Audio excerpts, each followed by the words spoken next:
This year has barely begun and already numerous truly historic events have unfolded. One undeniably significant moment was February 26, 2025, which vividly demonstrated how poorly calibrated algorithms on popular websites can easily lead to widespread shock. Many stunned users unexpectedly saw, instead of their daily dose of trivial distractions and Instagram nonsense, genuinely gruesome material, explicit depictions of horrific injuries, accidents, and even deaths appearing casually in broad daylight. Such disturbing content should never have been pushed so prominently by Instagram's seemingly harmless algorithm, which ideally should have blocked these materials outright. But why did this happen? And what does it actually mean? Enjoy the video.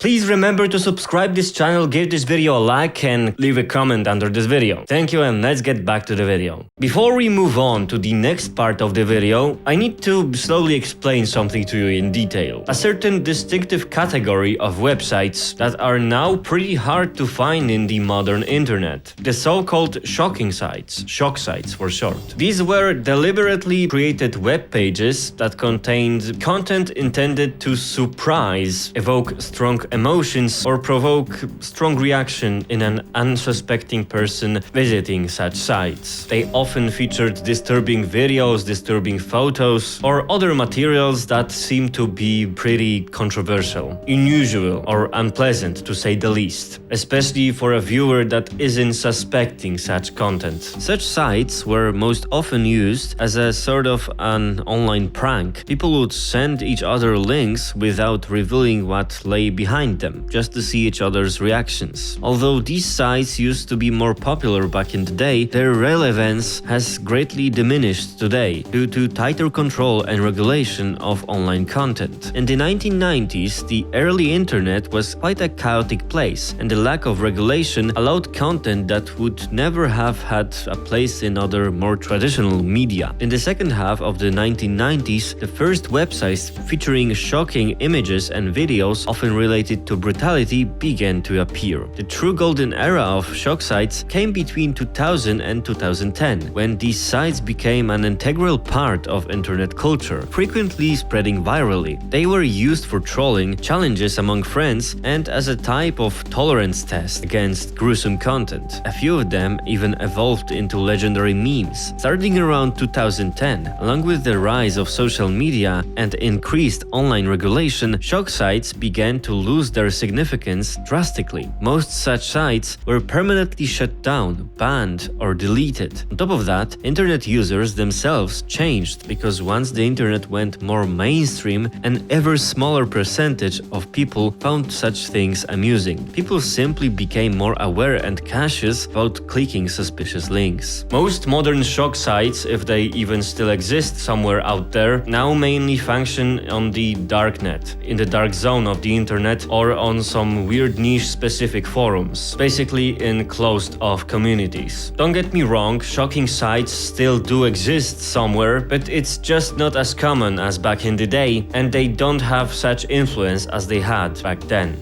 One of the earliest and most legendary websites of this type was one called Rotten.com. The site operated from 1996 all the way to 2017, presenting disturbing imagery and articles about weird taboo topics, and, as you might guess, a whole lot of shocking content about the darker side of human existence. All of this stirred both intense curiosity and outrage. The site was established in 1996 by a company named Soylent Communications, at the time when the internet was still relatively young and loosely regulated. Rotten.com stood out for its raw, minimalist design and direct approach to publishing materials that would never appear in traditional media. The site quickly gained popularity, mainly thanks to its shock effect. People would send each other the link to test how well they could tolerate extreme content. It was also among the first sites to document grim events on the internet before this became routine on news portals. As I already mentioned, Rotten.com's popularity brought numerous controversies. The site was regularly criticized for the lack of filters and warnings about its content, and in some countries it was even blocked. Despite this, the service continued for years because its creators argued they were documenting reality rather than promoting violence. In response to criticism, Rotten.com only increased its efforts. It launched additional projects such as the Daily Rotten, a site with bizarre and weird news, and Gore Gallery, collections of images with specific themes. However, it wasn't just the rise of social media and the increasingly self-regulating nature of the internet that led to the downfall of sites like Rotten. Along the way, other platforms appeared, such as 4chan and Reddit, which gradually started to take over the role of hosting shocking content. Rotten itself also served as an inspiration for forums based on its mission, which likewise took over its position. Yet Rotten faced other problems as well. Over the course of its existence, the site repeatedly ignited controversies and encouraged numerous legal issues, mainly stemming from the content it published. First of all, Rotten.com often posted images without the permission of the owners, especially materials taken from police reports, autopsies, or accidents. Copyright holders such as news agencies or photographers repeatedly demanded that their photos be removed. The site's creators defended themselves with the argument that their activity fell under fair use, as from their point they were just simply documenting reality for educational or journalistic purposes. However, this argument was not always effective, and certain content was removed at the request of the original authors. Furthermore, many people and families of victims of such tragic events shown at the website accused Rotten.com of violating their privacy, violating their right to just grieve in peace. Some families even tried to sue the site, but due to loose legal environment back then, Rotten.com often avoided liability, especially since their servers were located mainly in jurisdictions really friendly to freedom of speech. Even so, Rotten.com was blocked or restricted in various countries for its shocking content. In Australia, authorities deemed some Rotten.com content contrary to moral standards and tried to limit access to the site. In Germany, the site was subject to investigations involving the publication potentially violating human dignity laws. And in the UK, some public institutions and internet providers blocked access to Rotten.com, calling its content inappropriate. Eventually, as a result of numerous complaints, lawsuits, and growing online censorship, Rotten.com ran into difficulties maintaining its domain and servers. Some hosting providers refused to work with the site, forcing the owners to switch between different services. Ultimately, in 2017, the site was shut down and its domain expired. It's unclear whether this was due to legal pressure or a natural end in the era of social media,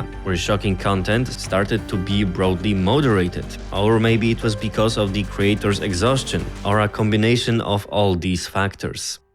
Another site of this type was called LiveLeak. It was a fairly popular internet website active from around 2006 up to 2029. They allowed their users to post footage showing real brutal reality without any censorship. It was sort of like YouTube but without any rules whatsoever. This particular website was one of the most important sites in the shocking sites category, though their mission far exceeded mere shock value. It was meant as a platform for different content, documenting real, often disturbing events that traditional media simply had no place for. The site was founded in 2006 by a group of creators, among whom were people responsible for a previous controversial service, Ogrish.com, known for brutal photos and videos. Unlike Ogrish, however, LiveLeak had a more journalistic approach. Its goal was to provide source footage of global events, which for obvious reasons were often omitted by traditional media. The platform quickly gained popularity due to videos from conflicts in the Middle East, which would have been blocked on other sites. One of LiveLeak's first major scandals was the publication of footage from Saddam Hussein's execution mission in 2006. The video quickly circulated online and LiveLeak became the main source of the material, since mainstream outlets only showed censored versions. The White House press office at the time even mentioned the site. Nevertheless, Nevertheless, though LiveLeak's mission and aim appeared nobler than simply shocking or trolling, the site soon fell into another trap. It became a platform where all manner of extremists would post their controversial or propagandistic materials for everyone to see. The site's administrators did attempt to moderate this content by removing certain videos, yet for a long time LiveLeak fiercely protected freedom of speech with all of its consequences, meaning it effectively became an ideal platform for spreading misinformation.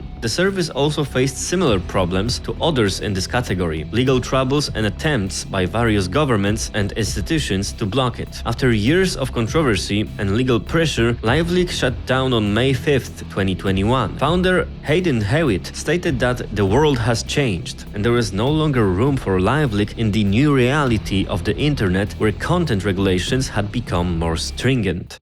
Now we can finally move on to what exactly happened on February 26, 2025. Because that's exactly the day where Instagram's users worldwide experienced an unforeseen flood of pretty drastic and inappropriate content. And it all happened on Instagram Reels, Instagram's version of TikTok. This particular day, many people reported videos depicting violence, brutality, brutal accidents, animal cruelty, and other content that was mainly unsuitable for most of Instagram's users. Users quickly shared their expressions on Reddit and X, expressing concern and confusion over the sudden appearance of bizarre and unwanted content. Many wondered whether this was a hacking attack or something like that, while others suggested it might have been an error in the recommendation algorithm. In response to these reports, a Meta spokesperson said, "We fixed a bug that caused some users to see content in their Reels feed that shouldn't have been recommended. We apologize for the mistake." At the same time, the company did not disclose the exact causes of the incident. Yet this incident reveals much more. The entire scandal might have resulted from a certain shift in Instagram's algorithmic levers and some sort of attempts to reduce censorship on Meta's platforms, which instead culminated in precisely this situation. According to numerous theories, these changes directly stem from nothing other than the change of government in the United States to a more conservative one focused on free speech. Thus, companies like Meta supposedly aim to align themselves with the new president's agenda, allegedly visible since Mark Zuckerberg's interview with Joe Rogan, where the Meta CEO, instead of appearing and acting like a robot, seemed quite a cool guy. And check out what a chill boss he is. Over the past few months, Meta has significantly relaxed moderation and fact-checking policies for its content in the United States. The rules about what can be posted on their platforms have also been softened. Fact-checking on social media has always been really controversial. On one hand, such mechanism is really necessary to prevent the spread of blatant fake news, especially in the era of growing AI capabilities and a world where everything we see on the internet might just not be real. On the other hand, however, it really depends on who is verifying and how they are verifying such content. Specifically when it comes to politics, where accusations of political bias come easily. Hidden political affiliation, hidden motives in favoring a certain narrative, these are the most common reasons why fact-checking strikes many as untrustworthy.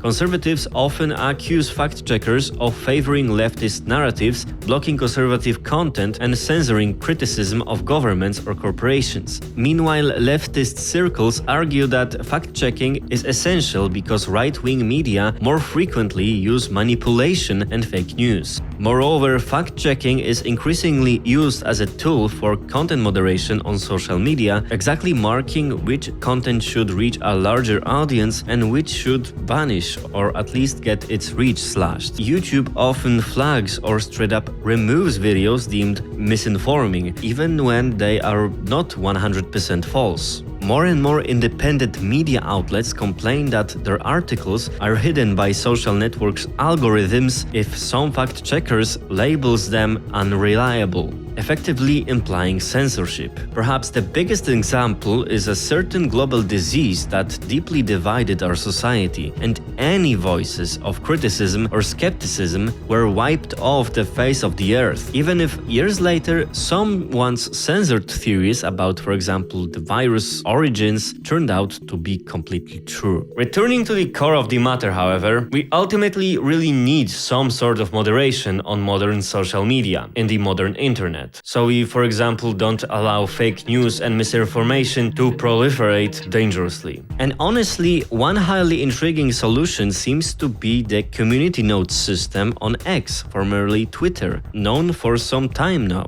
where every popular post can receive a note from the community explaining the broader context. The fact-checkers in this scenario are groups of independent, unconnected users who vote on adding a community note and on its final form. Thus, anyone on X can be a fact-checker. The only main requirement being that the account is verified, meaning you've purchased a subscription to X in the past, which safeguards the system against hostile bot attacks. Up to now, these community notes have worked fairly well, and practically anyone could get one, whether you're a celebrity, a journalist, or a politician from the ruling or the opposition party. Only time will tell if that still remains the case. It's also really hard to not notice that this situation eerily resembles the legendary case a couple of months ago by simply entering a dot, dash, weird symbols or other emojis in YouTube search engine.